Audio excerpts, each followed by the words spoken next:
Hello and welcome to my channel. Go ahead, hit the like, hit the share, subscribe if you haven't already.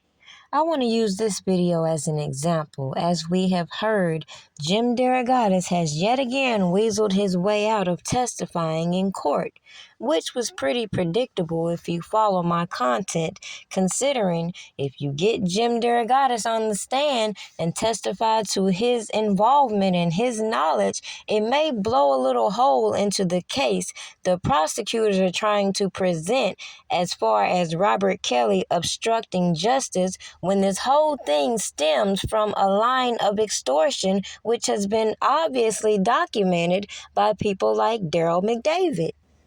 For example, when you hear stories told by Lisa Van Allen and how she took this tape, which clearly had multiple scenes on it, and then you have individuals who come out talking about they made copies, they sold it here, sold it there, this tape was mass-produced, and all these individuals want to avoid testifying to their roles, it should give insight to the corruption.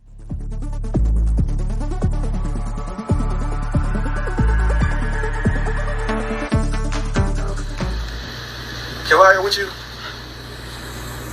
What? ACP, did you see this? Look, if it ain't official Dana J, Levi for Kelly, Primadonnanews, I don't even want to see it. Just take the time. Look. You got some weed? Dang.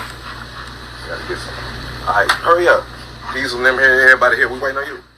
Goals revenge. If there's a life lesson to be taken from the R. Kelly trial, it's that when you're trying to help your niece launch a music career, perhaps it's best to widen the search for mentors beyond the man who sings, "It seems like you're ready," and "I like the crotch on you." On the stand this afternoon, Stephanie Edwards, aka the R&B singer Sparkle, says that she introduced the alleged victim to Kelly when the three of them met up in the log cabin to watch the Chicago Bulls in the NBA Finals. Depending on whether this was the Bulls' 5th or 6th championship, the alleged victim would have been either 12 or 13. A basketball player herself, the girl was jolly, personable, and a little tomboyish. Kelly, Edwards says, liked her spirit. This suggests a possible song title for the clean version of R. Kelly's greatest hits, "I Like the Spirit on You." Stephanie Edwards' 2 hours of testimony are a reminder that the cliches of the televised courtroom drama aren't entirely fanciful. As she remembers her niece's personality, Edwards, her hair up in a tight bob, gold hoop earrings dangling down to the top of her long neck, a dash of sparkly glitter applied neatly above her left cheek, dabs at her eyes, and one of the sheriff's deputies in the room brings her tissues. Defense attorney Edward Jensen, too, performs like a man in search of a camera. Jensen, who looks like an unkempt sheepdog, but questions witnesses like a flesh-hungry pit bull, presses her to admit that she was intimately involved with the production and distribution of the sex tape, including scheduling a screening for the girl's parents. Sparkle says that never happened. "You have no idea why they'll testify to that?" Jensen asks, immediately withdrawing the question as the prosecution objects furiously. For the first half hour or so of cross-examination, Jensen gathers details to support the defense's little man theory. He asks whether she knows how many of the hours and hours of footage typically shot for a music video are never used. She has no idea. How many different videos Kelly has made over the years? A lot.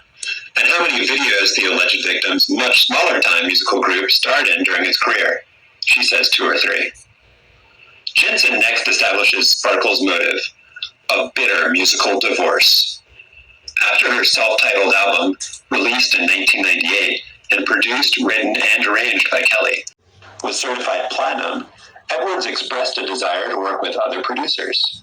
This did not sit well with Kelly, she acknowledges, and the two of them parted ways contractually in 2000. Over Jensen's protestations, Edwards insists that she and Kelly still got along personally at this point. "He was my homeboy," she says, though she also admits that Kelly withheld royalty payments and claims that he still hasn't paid for her decade-old album. A short while later, Sparkle started talking with record exec Barry Hankerson, Kelly's one-time manager and now bitter enemy. Jensen asserts that Hankerson and Kelly are foes, though he omits the fact that Kelly's child bride, Aaliyah, was Hankerson's niece. Upon leaving the singer's employ, Hankerson wrote a letter to Kelly's record label saying that he needed psychiatric help for his compulsion to pursue underage girls. Jensen, with his voice raised to a near shout, tries repeatedly and futilely to get Edwards to admit that she got calls on her cell phone from Hankerson and that they talked about their common enemy. Was part of the deal doing something bad to Robert? The frothing Jensen asks. When Sparkle says, "Of course not," he repeats her words back sarcastically. Jensen leaves it to us to put all of this together. Let's give it a try. Frustrated with her declining musical career, and perhaps resentful of Kelly's astoundingly successful one, Sparkle hatched a scheme to extort her rich ex-mentor and to turn the words of her hit song "Be Careful" into reality. "You better be careful what you do to me," she sang, "'cause somebody might do it to you." While Kelly was out making beats one night, perhaps she enlisted a pair of underemployed porn actors to bust into the singer's log cabin and film themselves having sex, peeing, etc.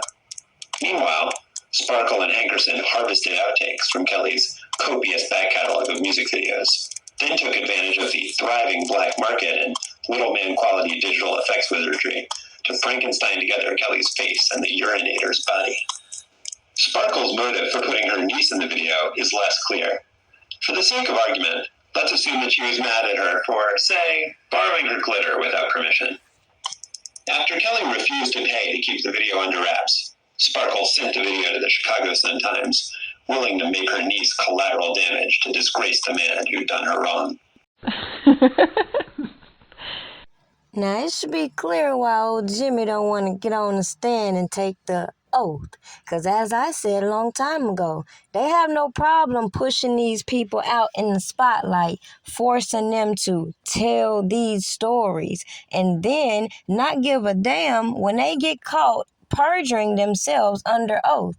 But if you think they gonna be dumb enough to get under oath and perjure themselves, that's where I said the gag is gonna come in.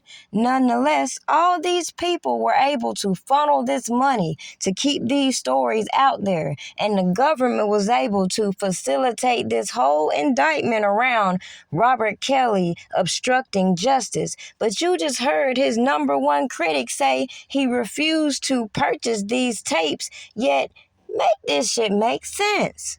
Less than a year, 10 months later, around Thanksgiving, I heard that there was this videotape on the streets showing Kelly having sexual relations with this young woman of 14 or 15 years. We had heard that there had been a relationship, and we had tried to do some reporting on this woman. We had talked to some of her relatives. We had talked to her family. No one wanted to talk to us. And then one day I'm at home. I worked at home because you can't sit around and play loud music in the Sun-Times offices any more than we can here at BEZ, which is why we're in these editing booth cubicles doing this, right? I got a call that said, "Go to your mailbox," click. Hung up, and there in the mailbox was a manila envelope with nothing on it and a videotape inside that showed Kelly having sexual relations with an underage woman. Certainly appeared to be that. One of the biggest red flags to me when I compared the cases between the '08 trial and now is these selective memories. How this girl went from 12 or 13 to 14 and then gets on the stand and testifies to not having any sexual contact with this man until the age of 15. So how can she be on a damn tape at the age of 14, 13, or even 12? Then you got the fact that people talk about this necklace that she allegedly had on in the video, and she gets on the stand and says she had on a different necklace. It should bring into the forefront all of this manipulation they've put to the public domains in order to taint this case.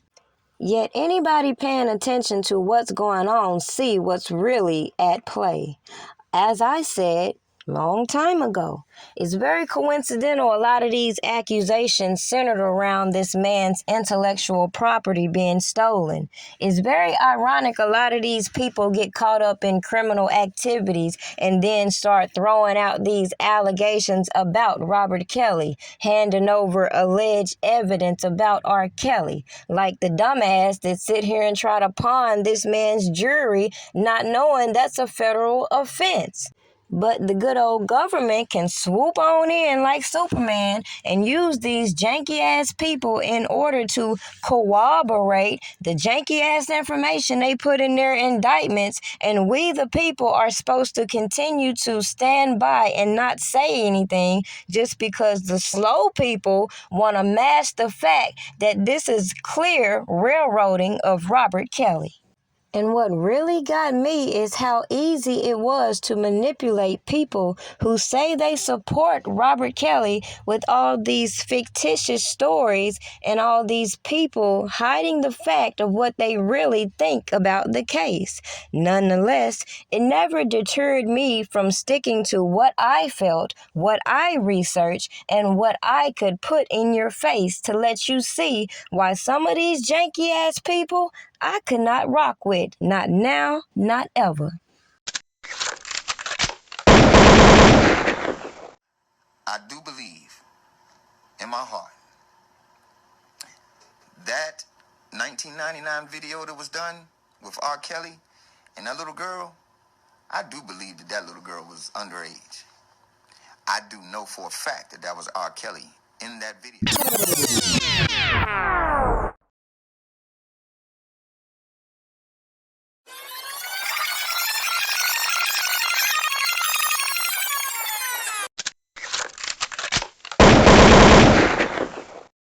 Question was whether or not these women were over age. And once it was determined that they were of age when they met him, we faced a host of issues. And so, like Tim said, 3 years ago when they came in my office, after he called me, I first started to strategize, how can I help? Because legally there weren't too many options.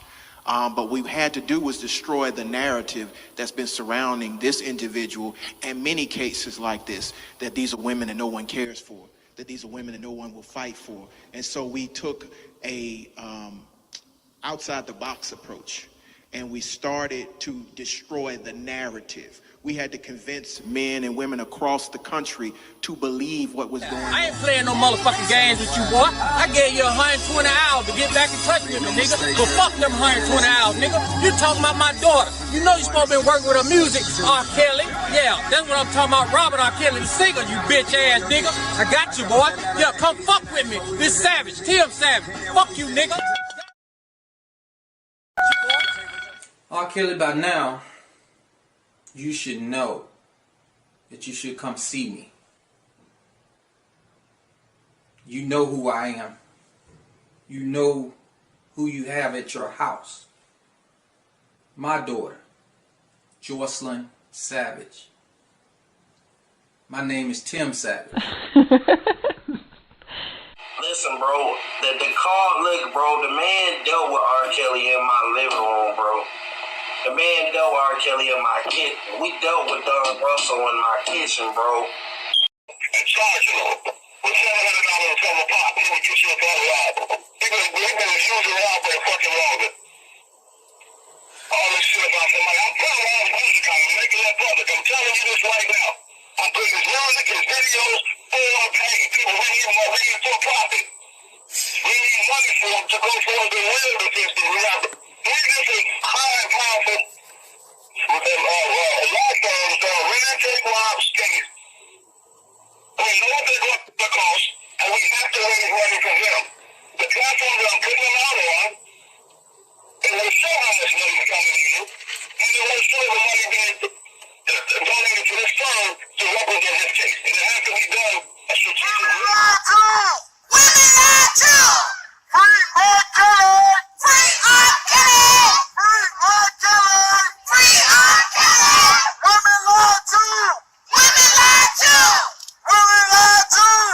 Women lie too! Our sons could be next! Our sons could be next! Now, it should be clear why I separated myself from a lot of these fanatics and supporters, because clearly my message and theirs are not one and the same, and yet I put in your face the motivating factors of the things that had these people coming out, doing all this explaining, doing all this extra shit while trying to exploit this man's music even as he sits in jail.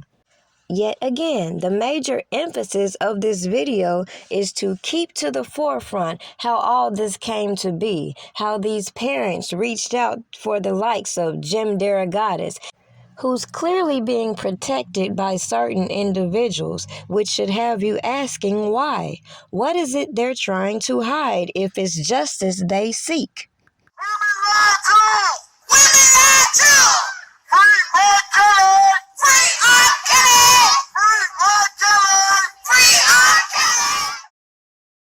I don't know what's up with Don. I'm gonna call Don, y'all. I got Don personal number. I'm gonna call him. So, yes, I did have sex with Bubba as well. No, we did not have a threesome, but me and Bubba had another relationship outside of Rob.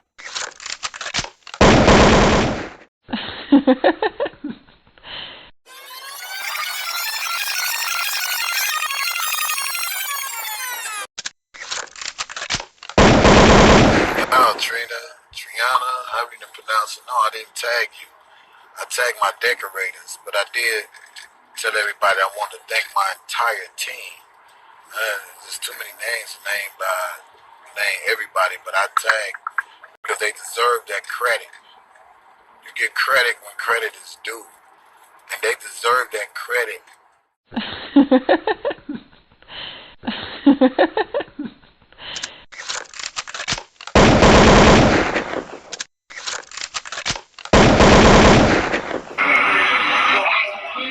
We off the bus. Yeah, we off the bus. We got here back here. Now, clearly, it was the hypocrisy for me. You got all these people who come out and use these platforms to express their opinions, to taunt other people, and then when they get a rebuttal or a reply, they try to manipulate the simple shit you say, such as, nobody ever said there was never a video of Robert Kelly. We clearly said that shit janky as a motherfucker, and all these janky ass supporters and shit coming on here making the situations worse might not have the same luxury as a person like Jim Derogatis, who practically did the same thing in inserting himself in a lot of this ghetto bullshit, yet nonetheless, does it make it right? No. But if people had highlighted these facts over all these years, a lot of people would know the facts versus the stories that have kept a lot of people from applying their common sense and seeing these motivating factors and all of these immunity deals that would prompt these shady individuals to provide the prosecutors the information that they need or want to manipulate. But does that change the fact when you get all of the information from both the prosecutors and the defense, it gives you insight as to the levels of corruption that I personally wanted to focus on from the beginning.